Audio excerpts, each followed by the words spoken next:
Is it all a coincidence, or is it all overwhelmingly connected? Why is NASA obsessed with naming space modules after ancient gods? Why did they land on the moon on Hitler's birthday at the exact same time when Orion's belt was 33 degrees above the landing site? According to ancient Egyptian beliefs, ceremonies performed directly under Orion's belt produce a sacred alignment which allows humans to communicate directly with Osiris. Apollo 11 had landed at a specific day and a specific time where the three belt stars of Orion were on the horizon, and exactly 33 minutes after landing, Buzz Aldrin, the second man to walk on the moon, who was a 33-degree Scottish Rite Freemason, was actually performing a ceremony on board the lunar module with Neil Armstrong. Coincidence? We think not. Wait till you hear this. When Neil Armstrong said those immortal words as he set foot on the moon, at the foot of the ladder, the limb footbeds are only depressed in the surface about 1 or 2 inches. I'm going to step off the limb now. That's one small step for man, one giant leap for mankind. was what he meant an actual reference to the ceremony, and has the lack of activity since actually been a waiting game? Perhaps the Great Leap has in fact still to come. Would it surprise you to learn that what is found at Palenque in the Temple of Inscriptions is actually the engraving of an ancient spacecraft on Lord Pakal's legendary sarcophagus? We have spoke about this before, but it is still not being properly appreciated as to the significance of this thing. This is a smoking gun, you know. This is clearly an advanced machine and possibly a spacecraft.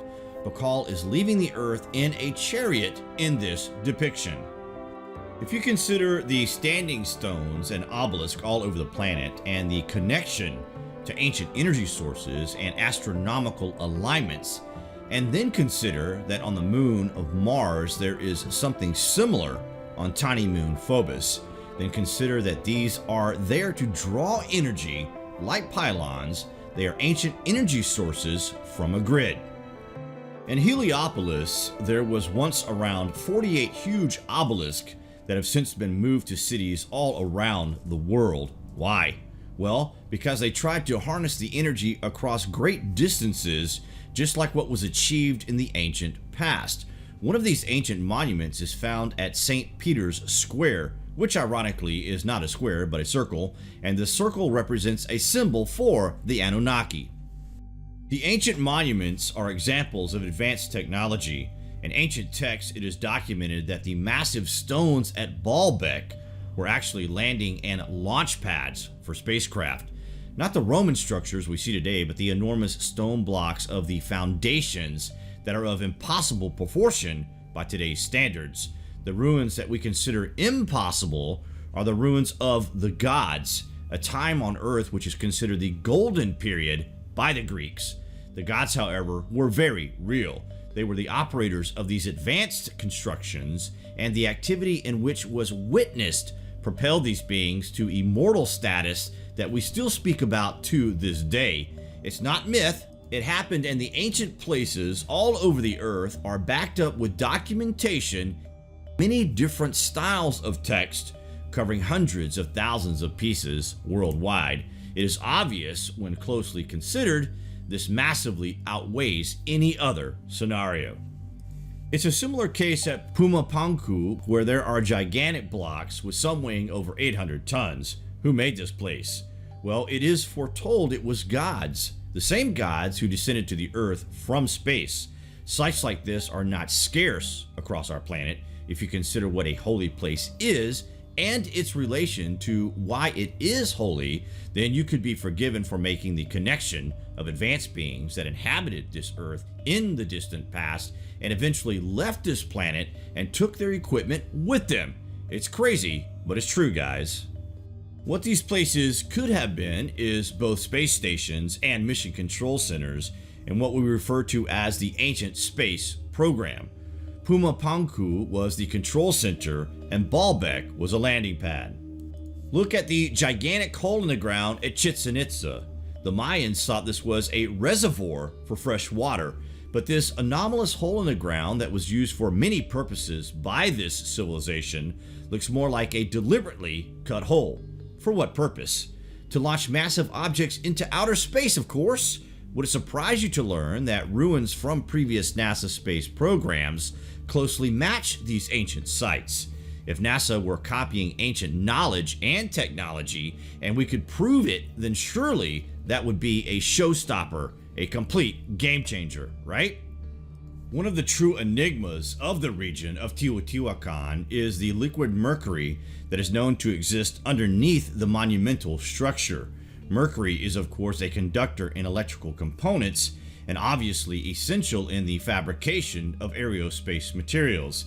An ancient civilization like the Mayans would have had no use for this liquid because it is a metal that only a technologically sophisticated civilization would have used. In other words, a much more ancient civilization, and indeed, you guessed it, what is referred to as the gods.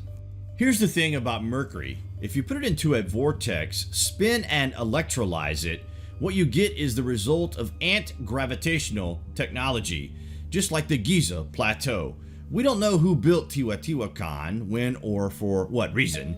If we have the theory correct with this, then all we don't know is how it all worked exactly, but it is all connected. We see an advanced society that reached these heights of technological advancement, and then they disappeared. Isn't that a strange, similar pattern that is developing here, do you think? What Teotihuacan probably was an ancient command post of a space station. The evidence is looking right at us in the face. It's obvious ancient civilizations left this planet in order to survive the human race, but the question is, why are we here now? Why were we chosen to be left behind? If the cataclysm is destined to happen at 26,000 year intervals, then we must strive to go to Mars, to terraform the red planet in order to extend human technological advancements and preserve the knowledge. We can all use an iPhone, but how many of us can build one from scratch? If a cataclysm happens with no plans in place, then it's reset time again. It is more than probable, that NASA and the secret space program have acquired ancient knowledge and are actively looking to harness this knowledge in order to one day leave the Earth and join our ancient ancestors wherever they may be. The signs are literally everywhere. The writing is literally carved onto the walls. Time to wake up. The ancient sites are maps to the stars. What do you guys think of this anyway? Comments below, and as always, thank you for watching.